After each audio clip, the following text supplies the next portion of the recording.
When we speak about like Russia as well, how do you see, like as an experienced reporter, how do you see You this? know what shocked me?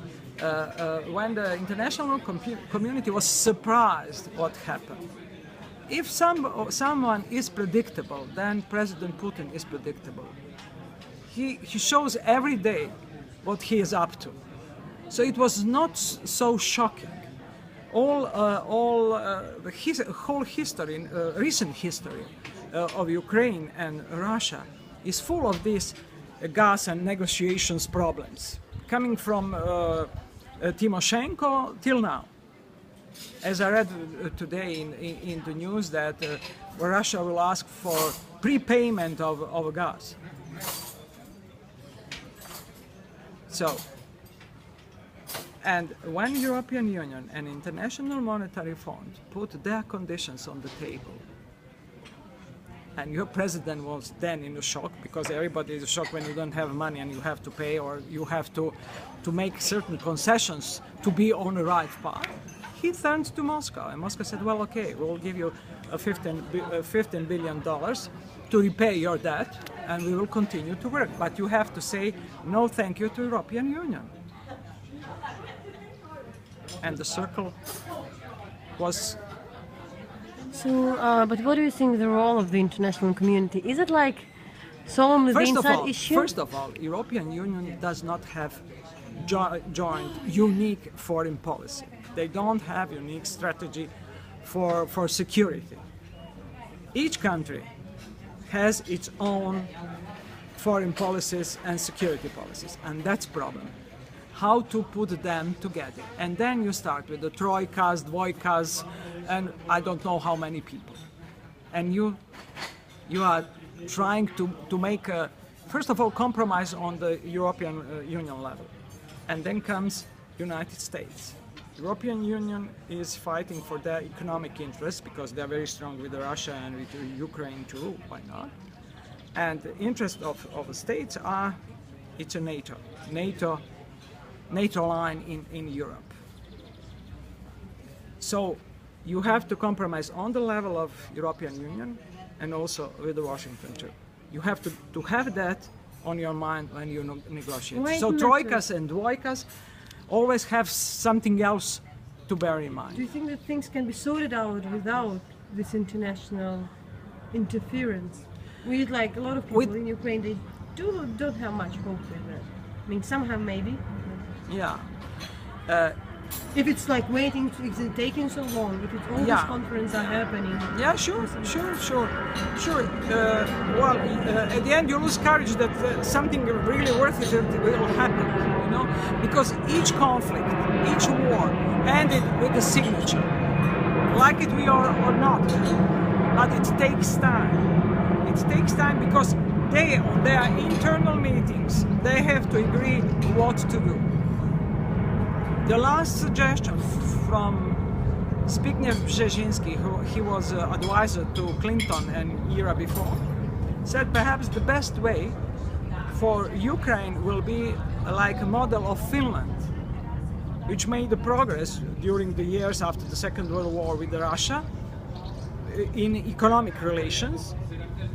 Finland is member of European Union, but is not a full member of NATO. She just joined the Partnership for Peace, and that's it. Because for the moment, I think that Russia doesn't want to have, although it has it with Poland, doesn't want to have NATO on their borders on this part of closer to the Black Sea.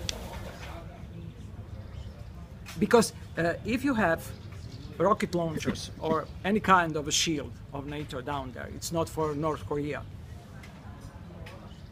It's for Central Asia or Middle East, and of course, why not? It's a Russia here. It's Crimea, it's a military base, naval base, and... I mean, it looks like all very pragmatic, but do you think that it's not always very pragmatic?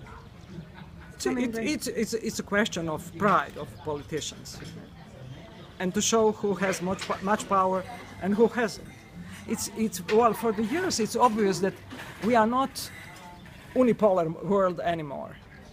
Perhaps Russia is much louder, let's say louder in a politics that two other players on the international levels are, and that's China and India.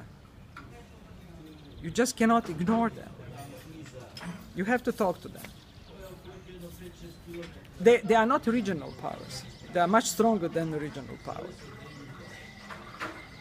And it means nothing if you say, well, we had G7, now we have G8, so Russia is with us. This shows that Russia wasn't with you. Yeah. Well, you covered a lot of conflicts, being here in Croatia. What do you find new in this, or all this old and known? The history repeats, unfortunately, and we do not learn enough from the history. That's the only conclusion. So what is to learn? That first of all, you have to avoid conflict, if it is possible. It isn't. So you have to prepare yourself for your stand before the international community starts to invent the solution. You have to know what exactly you want, and you stood for that. And to what extent are you ready to compromise? Because in the conflict, there is always something to be on the compromise level. Never the situation after the conflict will be the same as it was before. Never. Unfortunately. What was the compromise for Croatia? Well, compromise, we had to renegotiate a lot of our borders. We had problems with the borders, with the redistribution of wealth that we have on a different levels.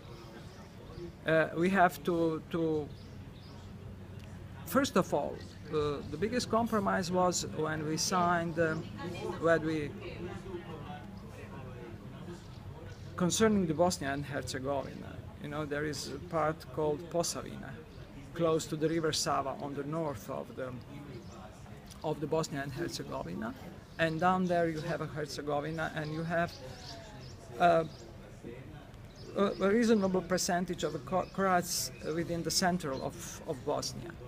What they, even now when they talk about the politics of a former president, was that he gave up of Posavina, and that he didn't fought strongly enough for Croats in Bosnia and Herzegovina to make Croats one of the entities in Bosnia and Herzegovina. You have a Serb with the Republika Srpska, and the rest is Bosnia and Herzegovina.